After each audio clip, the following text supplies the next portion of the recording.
మనం ఇప్పుడు రామ్ చరణ్ విషయం మాట్లాడేస్తే రామ్ చరణ్ ఇవాళ కడపకి వెళ్ళారు దర్గాకి. ఓ పిల్లోడు నాకు ఫోన్ చేసి కొంచెం బగబగలు ఆడిపోతున్నారు, కొంచెం అదే కటువుగా మాట్లాడు. ఆ గురుజీ ఒకటి ఇవాళ దర్గాకి వెళ్ళాడు అన్నాడు.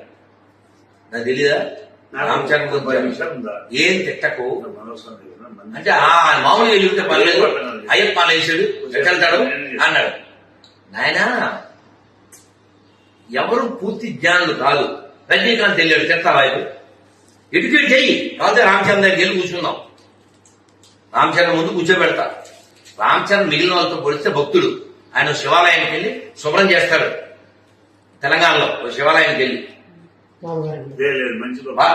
వాళ్ళ పాపకి లలితలో క్లీన్ కార పెట్టాడు. అలాగే ఈ త్రిపులార ప్రమోషన్ దేనికోసం విదేశాలు వెళ్ళినప్పుడు రాములు అని క్యారీ చేశాడు. సో అందుకే నువ్వు అలా వెంటనే కంగారు పడి రామచరణ్ ఆడు వీడు అనకు. ఇప్పుడు వాళ్ళు సినిమా ఫీల్డ్ లో ఉన్నారు, పబ్లిక్ లో ఉన్నారు, ఎవరో పిలిచారు వెళ్ళాడు. మనం కూర్చోబెడదాం, మాట్లాడదాం, మన వాళ్ళతో మనమే పోట్లాడితేలా. తెరికిపాటి గారో లేకపోతే సాగంటి గారో ఏదో మాట అనేస్తే, ఏదో ఒక ప్రేమపూర్వకంగా అనేస్తే వెంటనే నువ్వు వాళ్ళతో క్షమాపణ చేపించేస్తావా? మరి కృష్ణుడు తిట్టినప్పుడు వెళ్ళావా? ఈ పాస్తన్నా కొడుకులు కృష్ణుని అవమానిస్తున్నారు, అప్పుడు వెళ్ళావా? అంటే నీ కులం ముఖ్యమా కృష్ణుడి కంటే? రాముని అవమానించినప్పుడు వెళ్ళావా నువ్వు? తమిళనాడులో.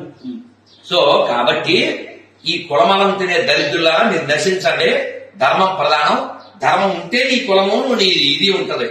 సో ఇక్కడ రామచంద్ర విషయం అతన్ని పిలిచేది వెళ్ళుంటాడు. మనం ఎడ్యుకేట్ చేద్దాం.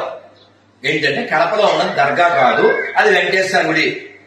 అది వెంకటేశ్వర గుడి. ఎట్లా చెప్తాడు? ఆ పక్కన సత్రాలు ఉంటాయి. ఎక్కడైనా దర్గా పక్కన సత్రాలు ఉంటాయా? నెంబర్ 1. నెంబర్ 2, మీరు అక్కడ